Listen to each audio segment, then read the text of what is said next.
Goeiemôre, dit is Woensdag. Dankie dat jy hier in die middel van die week saam met ons inskakel, saam met ons reis. Ek wil vir jou baie dankie sê. Ek wil jou vra as jy nog nie gesubscribe het tot hierdie kanaal nie, wil jy dit nie vandag doen nie. So help jy ons om werklik hierdie boodskappe wyer te versprei en Jesus se invloed in die wêreld dieper te vat.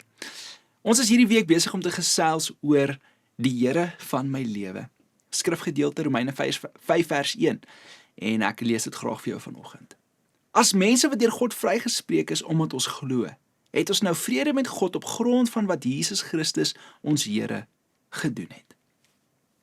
Nou wanneer Paulus in Romeine 5 vers 1 sê dat ons in vrede met God leef, praat hy nie net van 'n klein oppervlakkige waarheid nie. Hy praat van iets wat jou hele lewe nuut orden. Want as ek regtig in vrede met God staan, kan ek nie meer dieselfde leef as voorheen nie. Baie mense dink die evangelie verander net jou eindbestemming. Ons gaan net eendag in die hemel wees. Maar dis baie dieper as dit. Paulus wys dat die evangelie nie net jou toekoms verander nie, dit verander ook jou nou. Vrede met God is nie net iets wat ek eendag ten volle sal beleef nie, dit is iets waarin ek nou reeds leef. En dit beteken dat my verhouding met God is nie meer gebou op spanning, op afstand of op onsekerheid nie, maar op genade, toegang en aanvaarding in wie? In Christus. En wanneer daardie waarheid in jou hart insink, verander dit hoe jy elke dag leef. As ek in vrede met God is, hoef ek nie meer uit vrees te leef nie. Ek hoef nie elke dag te wonder of God teen my is nie. Ek hoef nie elke fout te interpreteer asof God my nou wegstoot nie. Ek hoef nie in 'n konstante toestand van geestelike paniek te leef nie. In Christus het ek vrede met God. Jy vrede met God. En dit beteken, ek kan nader kom, ek kan bid, ek kan bely, ek kan opstaan, ek kan vorentoe beweeg. Nie omdat ek sterk is nie, maar omdat Jesus my vrede geword het. As ek in vrede met God is, hoef ek ook nie meer my identiteit uit ander mense se goedkeuring te bou nie. As die God van my hemel en my aarde in Christus aanvaar het, hoekom sal ek leef asof mense se opinies die finale woord oor my het? So, baie mense leef uitgeput, omdat hulle heeltyd besig is om hulle self te bewys.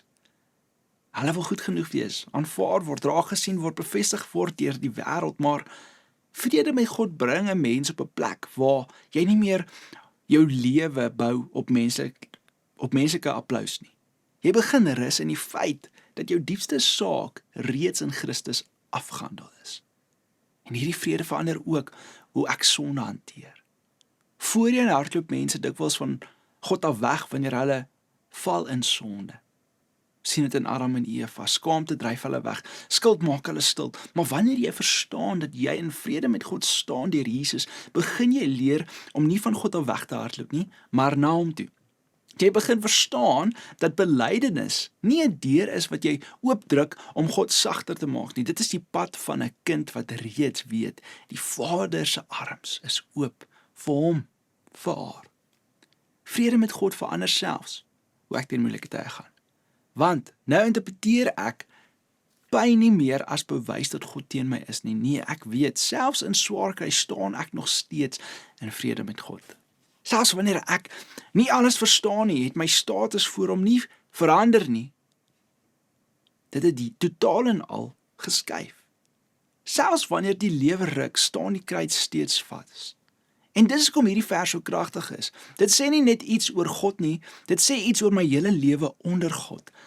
As Jesus werklik die Here van my lewe is, dan leef ek nie meer soos iemand wat probeer oorleef onder God se oordeel nie. Ek leef soos iemand wat deur Christus in vrede met God staan. En daardie vrede maak jou vry. Vry om te vertrou, vry om te gehoorsaam, vry om te rus. En iets om vandag oor te dink. Leef jy nog asof jy geestelik jouself moet bewys? Of leef jy al soos iemand wat in Christus werklik in vrede met God staan? Here, vanoggend bid ek vir 'n diep vrede om oor ons elkeen te kom.